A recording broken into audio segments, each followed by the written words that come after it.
आज मेरा सब लोगों के लिए, अपने जवानों के लिए यही पैगाम है और पाकिस्तानी कौम के लिए भी कि अल्हम्दुलिल्लाह अल्लाह ताला की रहमत से और मुझे अपने जवानों की जो सलाहियतें, उन पे मुझे भरपूर एतमाद है कि हम दुश्मन को किसी भी किस्म का एडवेंचर करने का सोचने भी नहीं देंगे। और अपने मुल्क के जो हमारे बहन भाई जो बॉर्डर्स पे नहीं हैं और जो शहरों में हैं और गाँव और देहातों में हैं, उनसे मैं यही रिक्वेस्ट करूँगा कि अपनी सफ़ों में इत्तेहाद बरकरार रखें, अपने एनवायरनमेंट को देखें, एक दूसरे कोई ऐसे शरपसंद नासिर जो उनको अगर कहीं नज़र आते हैं तो काइंडली उनको काउंटर करने के लिए हमारे साथ दें, हमारा हाथ बटाएं। और क्योंकि बग़ैर सिविलियंस की मदद के कोई भी फ़ौज किसी भी किस्म का चैलेंज जो है वो पूरा मुकम्मल तौर पर उससे नबर्द आज़मा नहीं हो सकती। और हमें जब तक सिविलियंस तो हमें अपने बहन भाइयों का पूरा हमें सपोर्ट चाहिए होगी। और स्पेशली जिस तरह के मुल्क के हालात चल रहे हैं, उनकी मदद के बगैर, उनके ताउन के बगैर ये जंग जीतना आसान नहीं होगा। बहुत बहुत शुक्रिया। कैप्टन साहब ने कहा कि आपकी मदद की ज़रूरत है, आपकी उस स्पिरिट की ज़रूरत है जो कि हमेशा रहा है। पाकिस्तानी लोगों ने हमेशा अपनी फ़ौजों का हौसला बुलंद रखा है। और क्योंकि इस वक्त मुल्क की सूरत हाल ऐसी है कि दहशतगर्द अनासर हर तरफ फैले हुए नज़र आ रहे हैं और आसमानी आफात हैं, जैसे अभी आपने देखा कि नेवी के लोग किस तरीके से फ्लड्स में भी जाकर रिलीफ का काम कर रहे हैं, रेस्क्यू का काम कर रहे हैं, तो आपकी मदद की भरपूर ज़रूरत है।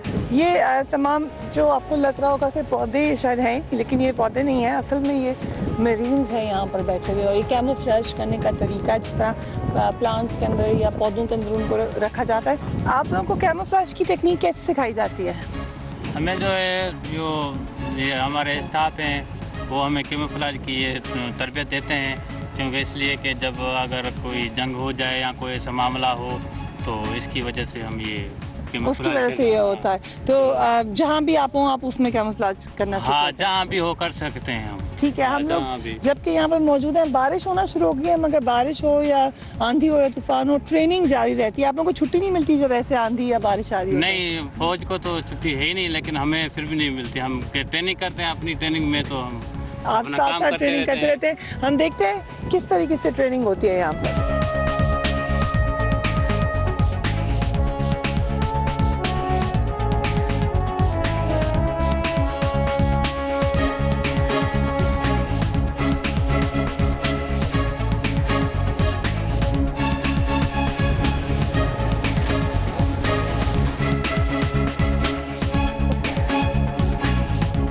इस वक्त मैं बिल्कुल उस जगह पे पहुंच चुकी हूँ जहाँ पे ट्रेनिंग हो रही है।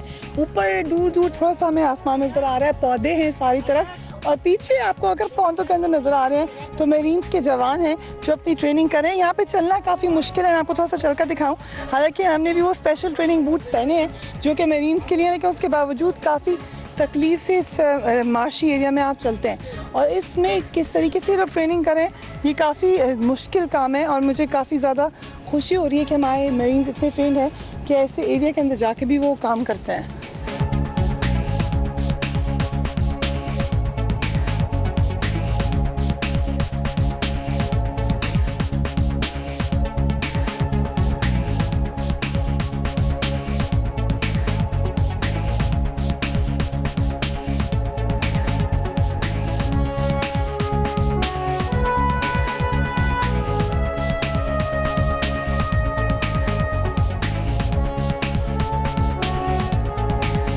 पाकिस्तान का जो बॉर्डर है वो इस तरीके से है कि उसमें काफ़ी इलाका मार्शी है और वहाँ पे काफ़ी सारे मैंग्रोव्स के इलाके हैं। तो उसकी ट्रेनिंग के लिए कि अगर कभी जैसे माजी में भारत से जंगें हुई थी, दोबारा हो जाए, तो वो सारा बॉर्डर का इलाका ऐसे ही है। यहाँ पे हम इनसे बात भी करते हैं।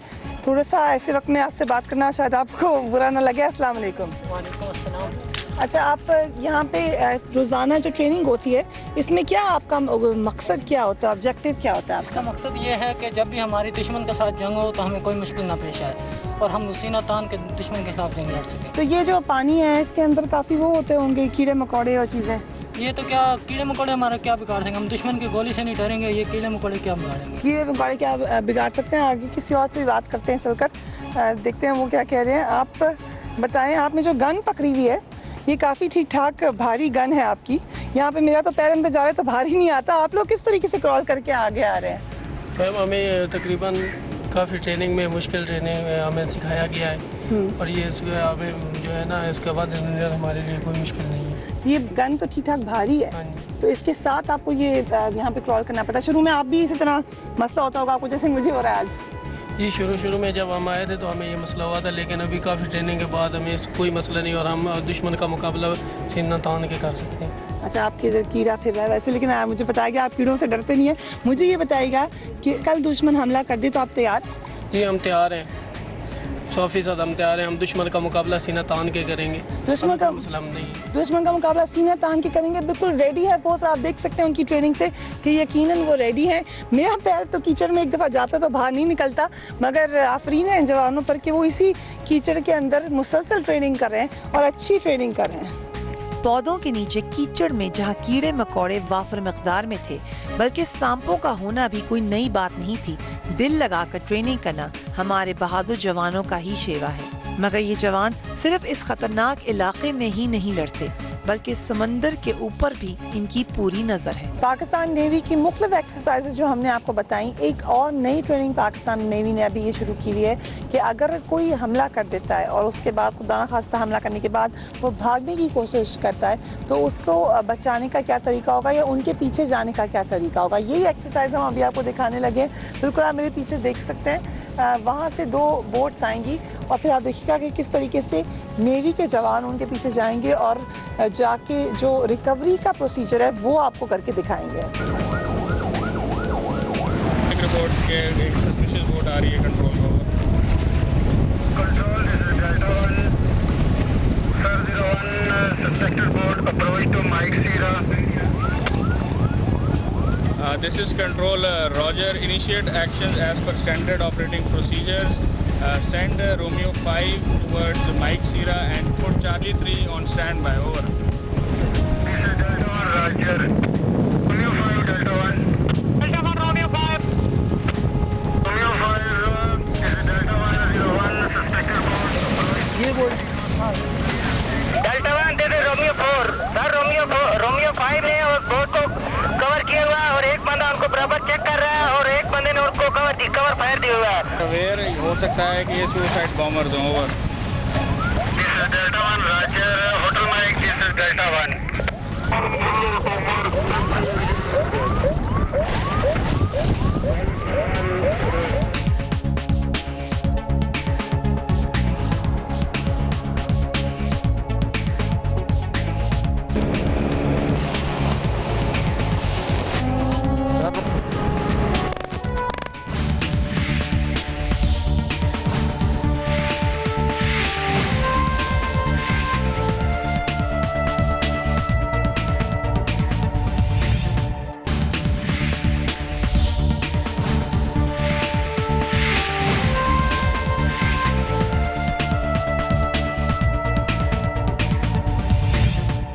इस वक्त हमारी जो बोट है वो PNS हिमालय के करीब आए जा रही है और थोड़ी देर बाद हम यहाँ पे जब बोट लग जाएगी तो उसके बाद हम उतर के आगे PNS हिमालय में चले जाएंगे। हमें ये बताया गया है कि यहाँ पर तकरीबन 3 मेजर एरियाज़ हैं पाकिस्तान नेवी की, जिनमें PNS हिमालय एक है, उसके अलावा PNS रैबर है और PNS एक और का यहाँ पर है मेहना, जो कि ये तीनों एरियाज़ यहाँ पर हम आपको दिखाएंगे।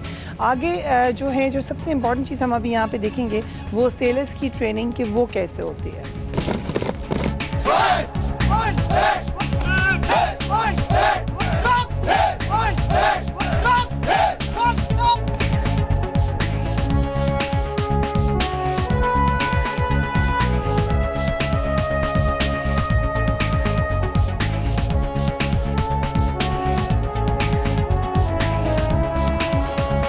हमें बताया गया है कि ये सबसे ज़्यादा 35 mm की जो एमओ है ये अभी लेटेस्ट इक्विपमेंट है जो कि अवेलेबल है और ये उस गन के अंदर डालते हैं। हम आपको बताएंगे वो चलती कैसे है और किस तरीके से फायर होता है। मगर ये किसको टारगेट कर सकती है? ये आने वाले मिसाइल सिस्टम को, UAVs को और एयरक्राफ्ट के अगेंस्ट इक्वली इफेक्टिव है। इतनी छोटी सी गन कैसे? इसका रेट ऑफ फायर बहुत ज़्यादा है इस गन का, उस रेट ऑफ की वजह से। जी हाँ, मैक्सिमम बुलेट्स जब एयर के अंदर जाती हैं, इसके अंदर advance heat efficiency and destruction system है, जिसके अंदर जब ये हवा में बस्ट करता है तो 25 मीटर का जो एरिया है उसके अंदर अगर कोई भी चीज़ होगी तो उससे इक्वली डैमेज हो सकती है। गन को चला के देखते हैं। कि हाउ डज इट फील, कैसे दुश्मन के ऊपर नजर रखी जाती है यहाँ से।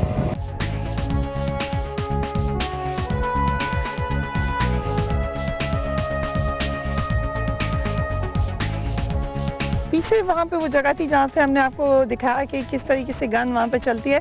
अब ये जो कॉर्नर है इस किले का, यहाँ पर एक मिसाइल लगा हुआ है और इसी तरह दूसरी तरफ भी लगा हुआ है। जी हाँ, ये बेसिकली जो होता है गन मिसाइल सिस्टम के तौर पे इसको हम डिप्लॉय करते हैं, जिसमें एक सैम और उसके साथ जो है एसोसिएटेड गन्स जो होती हैं वो दोनों मिलके जो है किसी भी आने वाले इंट्रूडर एयरक्राफ्ट को एंगेज करने के लिए होती है। तो ये लोग जो हैं ये इसको सिस्टम का क्रू है और इसके ऊपर ये ट्रेन है, ये surface to air missile system जो हमारा मिस्ट्राल सिस्टम है जो कि फायर एंड फॉरगेट सिस्टम है। तो ये इस मिसाइल को आप लोग कंट्रोल करते हैं? जी, मैं इस मिस्टाइल मिसाइल का इंचार्ज हूँ। ओके। और मेरे साथ ये 2 क्रू हैं, नंबर 1 इज़ गनर और सेकंड इज़ टीम लीडर। हमारा सिस्टम ये है कि मिसाइल जैसे हमें वार्निंग मिल जाती है उसके बाद हम इसको गनर जो है ना उसको बैठता है और जो टीम लीडर होता है, जैसे मैं इंचार्ज हूँ, मैं इसको वार्निंग देता हूँ। जो वार्निंग मैं रिसीव करता हूँ कम्युनिकेशन से, वही मैं इसको पास करता हूँ। तो ये यहाँ से कैसे आप इसको फायर करेंगे, ये चला जाएगा? यस, इसका सीक्वेंस है कि जिस वक्त उसको मिल जाती है तो ये बैठता है, इसको रिमूव करता है, टारगेट को सबसे पहले विजिबल देखता है नॉर्मल आंख के साथ, उसके बाद इसके अंदर साइट इस्तेमाल होती हैं, 2 साइट इस्तेमाल होती हैं। जो मिसाइल है यहाँ पर लगा हुआ है, इसको अगर कोई हमला हो उस वक्त ये इस्तेमाल होगा ना? जी बिल्कुल, इंशाल्लाह कोई भी एयरक्राफ्ट हो उसको ये एंगेज कर सकता है। और ये वाला हिस्सा निकलता है, होता क्या है? ये इसके रियर डंपर। ओके, तो निकलता यहाँ से बाहर? नो, अच्छा ये रेयर है आप कह रहे हैं, वो सामने का। ठीक है, ठीक। और ये इसके गनर सीट और ये वाला जो ये तमाम चीज़ों को सक करता है। जैसे एयरक्राफ्ट सामने आता है उसकी हीट को और उसके फ्लेम को ये सक करता है, और वो जब ये इसको बैटरी को एल्यूमिनेट करता था, ये BC हुआ। जब इसको एक्टिवेट करता है तो इस कूलोमीटर साइट के अंदर 6 सर्कल अपीयर होते हैं। तो जब वो अपीयर होते हैं, जो ये गनर है ये इसके अंदर देखता है और उसको इन लाइन करता है। ये सारी इसकी गनर की एक्यूरेसी है और इसका एक्सपीरियंस है। ओके, और यहाँ से नजर इसके अंदर से आ रहा है? इसके अंदर से जो ही हम बैटरी को ऑन करते हैं, इसकी पावर ऑन होती है, तो उसकी जो ही पावर ऑन हो इसके अंदर 6 सर्कल अपीयर होते हैं। उसमें इसकी 6 पोजीशंस में ना, तो ऊपर होता है एक नीचे हेड ऑन और उसको एक्विजिशन कहते हैं। हम एक्विजिशन में पहले इसको टारगेट को लेते हैं और डिसकंटिन्यू टाइम मिलता है। ठीक। फिर उसको हम लीड सर्कल में मिलता है, जो लीड सर्कल में टारगेट लेके आते हैं, डिसकंटिन्यू ट्यून मिलती है और सर्कल फ्लैश करता है। इसका मतलब है आपका मिसाइल रेडी फॉर फायर। इससे क्या बेहतर नजर है, क्या फर्क क्या है इससे विजन में जो यहाँ से आप देख रहे हैं? ज्यादा दूर की चीज करीब नजर आती है, मैग्निफिकेशन है इसमें, मैग्नीफाइड करके। ये मैग्नीफाइड करके थोड़ा जो स्लो टारगेट है उसको थोड़ा बड़ा करके दिखाएगी आपको। ठीक है, और आप बाइनोकुलर से देखते हैं? जी, मेरा काम जो है ना विजुअल टारगेट जो है ना वो देखना और फिर इसको इंडिकेट कराना है कि टारगेट है किस पोजीशन पे, ताकि फिर बिल्कुल एक्यूरेसी हो जाए। ठीक है, आपने देखा सारा सिस्टम के मिसाइल किस तरीके से हिट कर सकता है, कहीं भी, ऊपर भी और नीचे भी, हर जगह। बिल्कुल, हर जगह इसको यहाँ से अगर हिट करना हो तो ये यहाँ पर ये 3 साहबान हैं जो कि इसके इंचार्ज हैं, और इधर से होता है बिल्कुल इसी तरह, उधर भी है और मुख्तलिफ जगहों पर मिसाइल हिट करने के लिए इसी तरीके से तैनात हुए हैं। ये इतनी भारी गन थी कि इस पर बैठकर निशाना लेना यकीनन बहुत ही जिम्मेदार और तरबियत याफ्ता फौजी का ही काम था। मगर नेवी सिर्फ हवाओं पर नजर ही नहीं रखे हुए बल्कि उनको मुसख्खर करना भी जानती है। इस वक्त पाकिस्तान नेवी के पास हर तरह के एयरक्राफ्ट्स हैं, हर तरह के हेलीकॉप्टर्स हैं।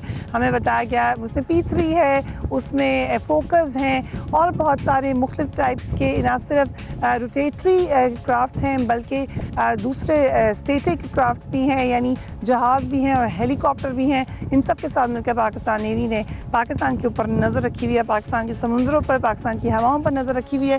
पीछे भी हमारे साथ आप देख सकते हैं एक मशीन है हेलीकॉप्टर की, उसमें और इसमें बैठकर मेरी टीम आगे चलेगी और आपको वो वाली मशीन दिखाएगी जो कि पाकिस्तान नेवी का एक बहुत बड़ा फ़ख्र है, और वो है होवरक्राफ्ट।